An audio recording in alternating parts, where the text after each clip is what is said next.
새로운 정부가 들어선 지 꼭 4개월이 지났습니다. 많은 시민들과 또 정권을 잡은 측에서는 새로운 대한민국을 만들자고 한 목소리를 내고 있습니다. 비록 4개월이지만 많은 것이 달라지지 않았나 하는 생각이 듭니다. 물론 이제 문재인 정부에 반대하시는 분들은 다르게 생각하겠지만 여러모로 좀 달라진 것은 사실인 것 같습니다. 물론 완벽하지 않습니다. 아직 갈 길이 멉니다. 이제 시작일 뿐입니다. 그 길에 우리 시민들이 깨어서 한편으로 비판을 하고 또 한편으로 격려하고 힘을 실어줄 때 우리 대한민국은 좀 더 새로워지지 않겠습니까? 당연히 우리 그리스도인들은 열심히 기도해야 할 것이고요. 또 시민으로서의 역할도 잘 감당할 수 있어야 하겠습니다. 그런데 이런 생각을 하다 보면은 목사로서 약간 부끄러울 때가 있습니다. 정치인들도 서로 나서며 세상을 바꾸겠다고 말을 하는데 이 목사인 나는 무엇을 하는가 하는 생각을 해봅니다. 이 동네 구의원으로 나오는 분들도 주민들의 삶을 바꾸어 주겠다고 외치는데 그리스도인으로서 나는 세상을 바꾸어 나가고 있는가? 이 정치인보다 못한 것은 아닌가 하는 부끄러운 생각이 들 때가 있습니다. 영혼을 구한다는 거창한 목표를 가지고 그리고 마을을 섬기고자 하지만 이 눈에 보이는 뚜렷한 성과가 있는 것은 아닙니다. 물론 우리 교회로 보자면은 교회 학교가 생기고 또 아동부가 또 이렇게 성장하는 것은 큰 은혜가 아닐 수 없습니다. 더욱이 처음 교회에 나와 예수님을 믿게 된 아이들이 생긴 것은 정말 그 무엇과도 바꿀 수 없고 비교할 수 없는 큰 은혜요 선물이 아닐 수가 없습니다. 그런데 우리 교회가 정말 또 새로워졌는가? 우리 교우님들 모두가 좀 더 새로워졌는가? 내 삶과 또 우리 교우들의 삶이 새로워졌는가? 이렇게 자문해 보지만 새로운 변화는 사실 눈에 잘 띄지는 않는 것 같습니다. 그러나 저는 목사로서 또는 그리스도인으로서 대통령보다 그리고 국회의원보다 더 큰 일을 하고 있다고 믿고 있습니다. 아멘이시죠? 정말 그렇게 생각을 합니다. 한 영혼 한 영혼을 위해서 기도하고 그리고 나라가 새로워지기를 기도하고 또 우리 교우들이 새로워지고 그 삶이 나아지기를 기도하고 있습니다. 그리고 또 이 마을이 좀 더 아름다워지기를 기도하면서 교회와 마을을 섬기다 보면 정말 이 직분이 얼마나 중요한지 그리고 얼마나 큰 일을 하고 있는지 느끼게 됩니다. 부족하지만 저로 인해서 이 세상이 조금 더 새로워지고 조금 더 아름다워지고 있다고 확신하고 있습니다. 저만 그렇겠습니까? 모든 그리스도인들이 이와 같습니다. 우리는 예수님을 믿음으로 구원받고 새로운 존재가 되었기 때문입니다. 사도 바울이 이렇게 외치지 않았습니까? 그런즉 누구든지 그리스도 안에 있으면 새로운 피조물이라 이전 것은 지나갔으니 보라 새 것이 되었도다. 우리가 새로운 존재가 되고 우리가 전한 복음으로 인해 누군가 새로워진다면 세상이 조금 더 새로워지는 것 아니겠습니까? 오늘 하나님이 주시는 성서정과 말씀은 구약성경 출애굽기 12장 1절부터 14절까지 말씀입니다. 6월절에 관한 말씀인데 이스라엘 민족이 새롭게 출발하는 날을 기념하는 절기입니다. 우리 1절 말씀을 함께 봉독하겠습니다. 1절 말씀입니다. 여호와께서 애굽 땅에서 모세와 아론에게 일러 말씀하시되 여호와 하나님께서 모세와 아론에게 이르신 말씀입니다. 이스라엘 백성은 약 400여 년간 애굽에서 노예 생활을 하게 됩니다. 처음 야곱의 가족이 극심한 가뭄을 피해 애굽으로 내려왔습니다. 근데 거기에는 우여곡절 끝에 미리 이집트에 와 있던 요셉이 총리가 되어 있었습니다. 그래서 야곱의 가족은 이집트 땅에 잘 정착할 수가 있었죠. 그러나 요셉이 죽고 그리고 요셉과 그 가족을 알던 파라오가 죽자 그 야곱의 가족은 노예 신분으로 전락을 합니다. 그들은 도시를 건축하고 성을 만드는데 동원되었습니다. 약 400여 년이 지나면서 한 민족으로 불릴 만큼 수가 많아졌습니다. 이들을 이스라엘 민족 혹은 히브리 민족이라 불렀습니다.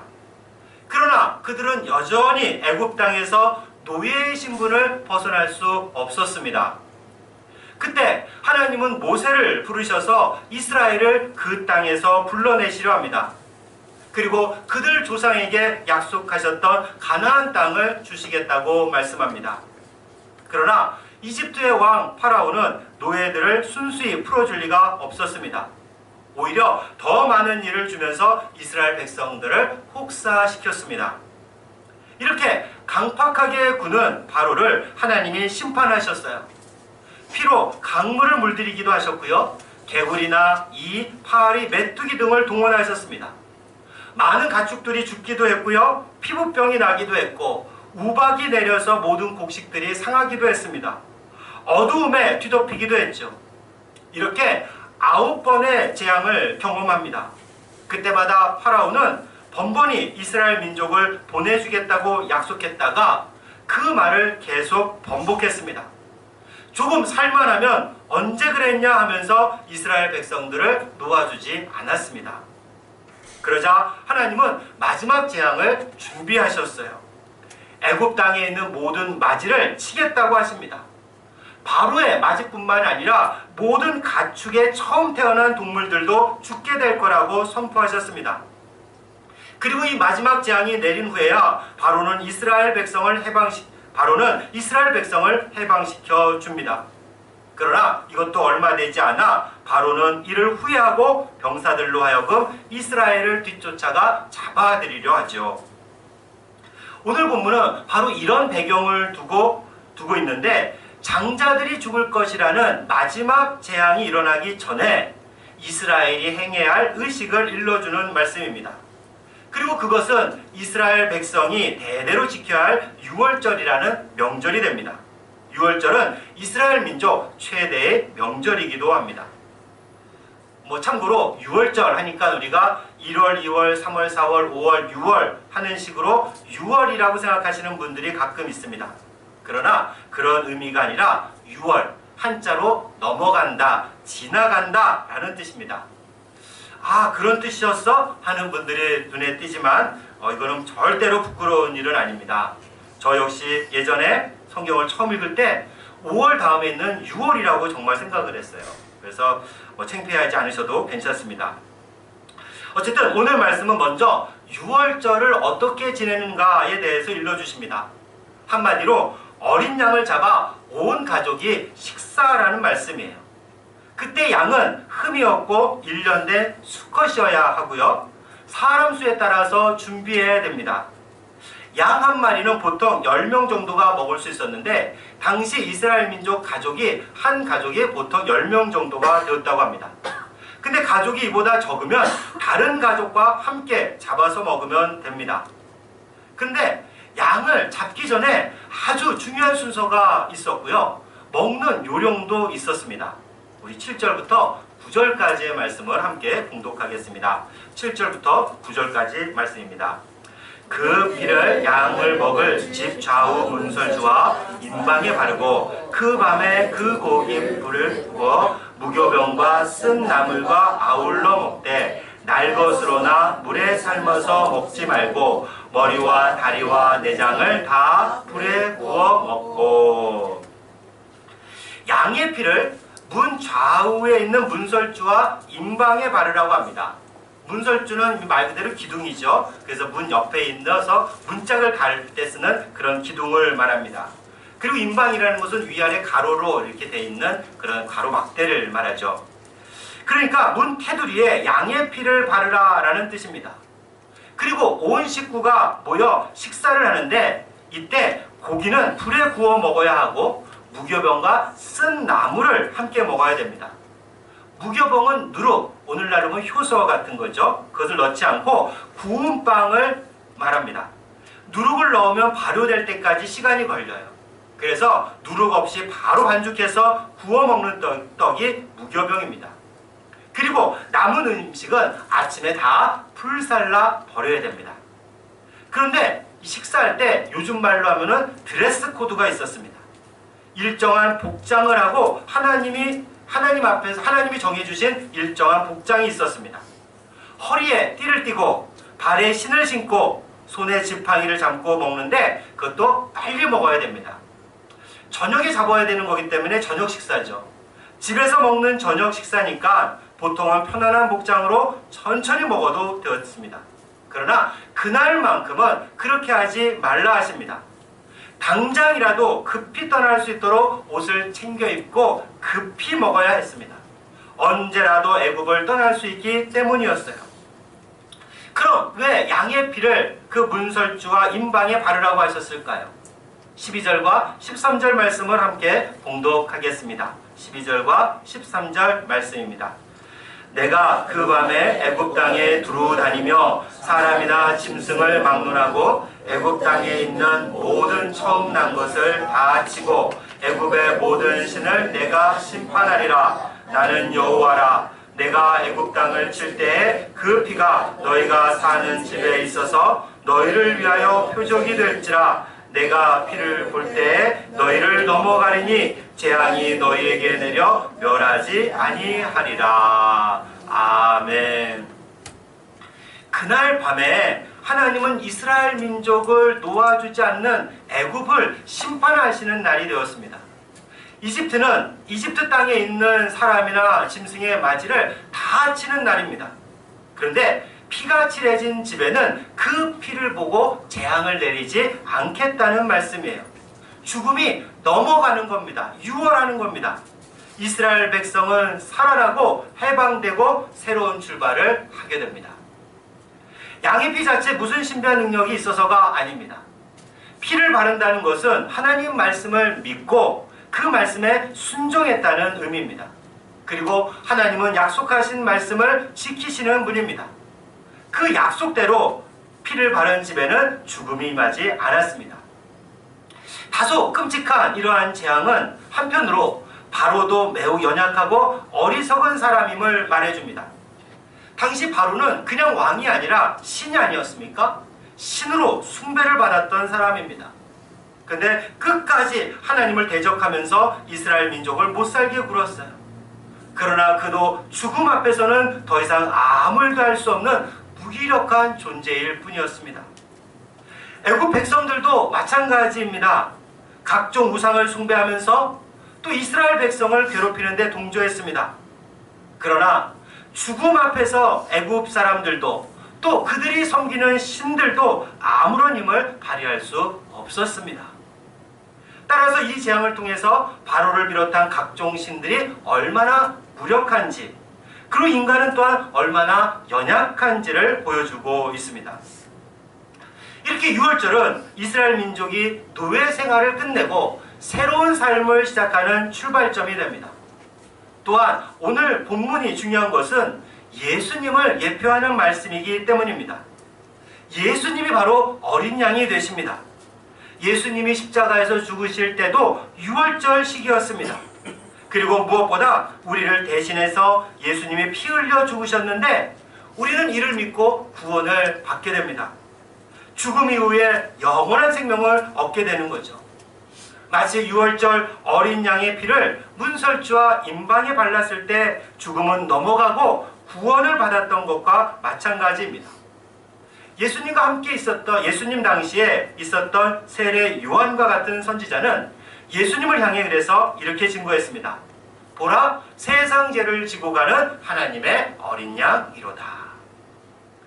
우리 죄를 대신 지고 죽으신 예수님으로 인해서 수많은 사람들이 목숨을 살리고 새로운 삶을 시작할 수 있었습니다. 죄의 종으로 살아왔는데 이제 의의 종이 되었습니다. 어둠의 자녀였는데 빛의 자녀가 되었습니다. 사탄의 노예였지만 이제는 하나님 안에서 자유인이 되었죠. 사탄의 신녀 노릇을 했지만 하나님의 자녀로 살아가게 됩니다. 옛사람에서 새 사람으로 변했습니다. 정말 말 그대로 새로운 삶이 주어졌어요. 저 역시 그렇고 여기 계신 많은 분들이 그렇습니다. 예수님을 만나고 은혜 받았기에 새로운 삶을 시작할 수 있었습니다. 6월절은 이렇게 이스라엘 민족이 새롭게 시작하는 새롭게 시작하는 결정적 사건을 기념하는 절기입니다. 그 사건이 바로 출애굽, 즉 노예 생활을 끝내고 애굽을 벗어나는 사건입니다. 이 출애굽을 통해 이스라엘은 새로운 시작을 경험하죠. 오늘 성경은 이렇게 말씀하고 있습니다.